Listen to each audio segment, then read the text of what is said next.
Assalamualaikum warahmatullahi wabarakatuh. Selamat datang di channel Inspirasi Sahabat Muslim.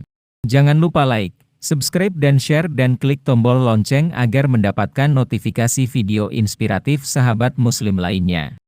Kisah Nabi Ismail dari lahir, haji, kurban, hingga wafat. Nabi Ismail merupakan anak dari bapak para nabi. Bapaknya yakni Nabi Ibrahim dan ibunya Siti Hajar. Karena kisahnya yang penuh kebijaksanaan, maka sudah seharusnya umat Islam tahu kisah Nabi Ismail secara lengkap. Allah Azza wa Jalla berfirman dalam surat Maryam ayat 54. Dan ceritakanlah, hai Muhammad kepada mereka, kisah Ismail, yang tersebut di dalam Al-Quran. Sesungguhnya ia adalah seorang yang benar janjinya, dan dia adalah seorang rasul dan nabi. Kelahiran Nabi Ismail menjadi tonggak sejarah peradaban umat Islam di Mekah yang semula tidak berpenghuni menjadi tempat yang paling dirindukan. Ismail lahir di Kanaan. Nabi Ibrahim, Ismail dan ibundanya Siti Hajar awalnya tinggal bersama di Palestina. Suatu hari Allah menguji Nabi Ibrahim untuk memboyong Ismail kecil dan Siti Hajar ke tempat tandus. Hajar yang penasaran bertanya kepada Nabi Ibrahim mereka akan pergi kemana. Sedangkan tempat mereka saat ini menginjakkan kaki merupakan lembah tidak berpenghuni. Ia terus mengulang pertanyaan hingga akhirnya keluar perkataan, apakah Allah yang memerintahkan kamu wahai ayahku? Nabi Ibrahim pun mengiyakan. Lalu Hajar jawab dengan keyakinan bahwa Allah tidak akan menelantarkan mereka. Nabi Ibrahim meninggalkan mereka dengan perasaan kalut sambil berdoa agar Allah senantiasa melindungi mereka. Demikian Hajar yang terus meyakinkan dirinya bahwa Allah tidak akan meninggalkannya sendiri. Ia bertahan hidup dari bekal air yang dibawa dari Syam, Palestina. Lama-kelamaan persediaan bekal habis. Ibunda Siti Hajar haus. Begitu pula Ismail kecil yang menangis untuk meminta minum.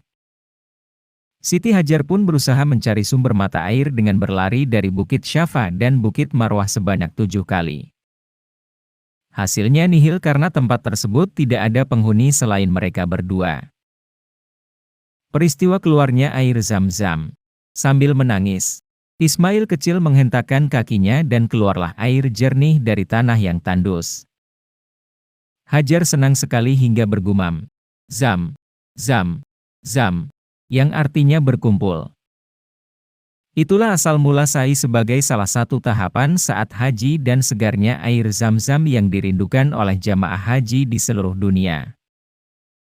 Allah Azza wa Jalla mencatat kisah Hajar bolak-balik Bukit Syafa dan Marwah dalam surat Al-Baqarah ayat 158.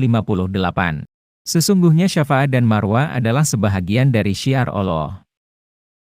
Maka barang siapa yang beribadah haji ke Baitullah atau berumrah, maka tidak ada dosa baginya mengerjakan sa'i antara keduanya. Dan barang siapa yang mengerjakan suatu kebajikan dengan kerelaan hati, maka sesungguhnya Allah Maha mensyukuri kebaikan lagi Maha mengetahui. Pelan-pelan, Hajar dan Ismail menemukan kehidupan di Makkah berkat air Zam-Zam. Suatu ketika, datang suku Jurhum yang sedang mencari air. Mereka melihat ada burung berputar-putar dan berharap itu tanda adanya sumber air. Mereka menebak-nebak sambil berharap. Dugaan mereka benar dan akhirnya bertemu Siti Hajar serta anaknya. Siti Hajar membuat perjanjian untuk tidak merebut sumber air tersebut. Mereka setuju, kemudian hidup bertetangga dengan rukun. Ismail belajar bahasa Arab dari suku Jurhum dan tumbuh menjadi anak yang cerdas, berperilaku baik, sopan dan taat kepada Allah seperti yang ibunya ajarkan. Tahun demi tahun berlalu, Ismail tumbuh dewasa hingga akhirnya siap bertemu ayahnya, Nabi Ibrahim, untuk melepas rindu. Sejarah kurban atau kurban Idul Adha. Nabi Ibrahim rutin berkunjung ke Mekah untuk bertemu anak tercinta. Lalu, Allah menguji kembali keimanan Nabi Ibrahim dengan memberinya mimpi untuk menyembelih anaknya. Mimpi Nabi merupakan pertanda wahyu atau perintah kurban akan turun. Ia meminta pendapat anaknya. Tak butuh waktu lama, Ismail meminta bapaknya untuk patuh pada perintah Allah. Maka tatkala anak itu sampai pada umur sanggup berusaha bersama-sama Ibrahim. Ibrahim berkata, "Hai anakku, sesungguhnya aku melihat dalam mimpi bahwa aku menyembelihmu. Maka fikirkanlah apa pendapatmu." Ismail menjawab, "Wahai ayahku, kerjakanlah apa yang diperintahkan kepadamu. Insya Allah kamu akan mendapatiku termasuk orang-orang yang sabar." Quran Surat Asy-Syaffat ayat 102. Nabi Ibrahim membawa Ismail ke perbatasan Mina dan Musdalifah. Menurut catatan sejarah, lokasi penyembelihan berada di Jabal Qurban. Masih dekat dari tempat peristiwa, iblis menggoda Nabi Ibrahim supaya penyembelihan batal. Tak tinggal diam, ia menyambitnya dengan batu yang kini dikenal dengan sebutan lempar jumroh saat prosesi haji.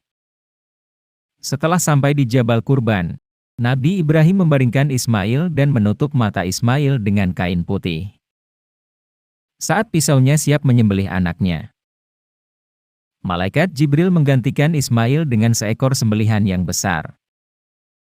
Kejadian tersebut Allah catat dalam surat Asy-Syaffat ayat 107. Dan kami tebus anak itu dengan seekor sembelihan yang besar. Menurut tafsir dari Ibnu Abbas bahwa hewan yang menggantikan Nabi Ismail ketika akan disembelih sejenis kibas atau kambing spesial yang berasal dari surga. Ibnu Abbas mengatakan bahwa kibas adalah hewan persembahan dari Habil saat ia berkompetisi dengan Kabil. Tujuannya yaitu untuk mendekatkan diri kepada Allah. Allah menerima kurbannya, lalu kambing tersebut dipelihara di surga untuk menebus Ismail. Peristiwa yang dialami Nabi Ismail menjadi awal mula turunnya perintah berkurban untuk umat Islam yang memiliki kemampuan lebih dari segi finansial. Nabi Ibrahim dan Ismail membangun Ka'bah. Kisah petualangan anak dan bapak yang Allah istimewakan ini masih berlanjut.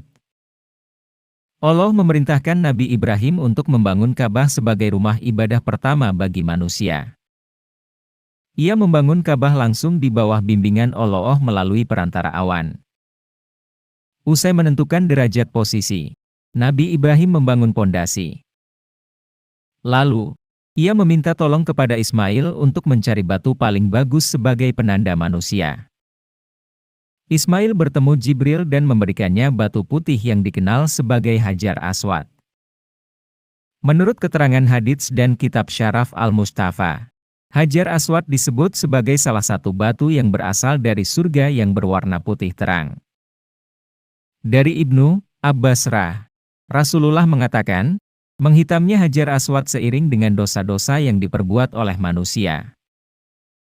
Ia berlari menemui ayahnya untuk memberikan batu cantik tersebut. Betapa senangnya Nabi Ibrahim hingga mencium batu tersebut berkali-kali. Usai peletakan batu, Nabi Ibrahim dan Ismail berdoa kepada Allah agar banyak yang berkunjung ke Mekah untuk melihat Ka'bah. Allah mengabulkan doanya hingga masuk ke dalam rukun Islam kelima, menunaikan haji jika mampu. Bekas pijakan Nabi Ibrahim saat membangun Ka'bah diabadikan dengan sebutan Makam Ibrahim. Ismail diangkat menjadi nabi dan berdakwah di Mekah untuk menyembah dan bertakwa kepada Allah. Nabi Ismail wafat di Mekah.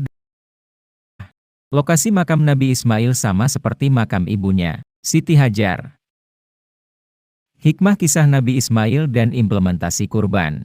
Nabi Ismail adalah anak saleh yang percaya dengan kekuasaan Allah. Tanpanya, umat Islam tidak akan mengetahui esensi kurban agar manusia saling berbagi satu sama lain. Selain itu, Allah tidak akan menguji hambanya di luar batas kemampuannya. Selama manusia berusaha mencari solusi, maka Allah akan bantu hambanya keluar dari krisis. Wallahu a'lam bishawab. Demikian kisah Nabi Ismail, semoga bermanfaat. Jangan lupa like, subscribe dan share dan klik tombol lonceng agar mendapatkan notifikasi video inspiratif sahabat muslim lainnya. Sampai ketemu di video kisah nyata dan inspirasi lainnya. Wassalamualaikum warahmatullahi wabarakatuh.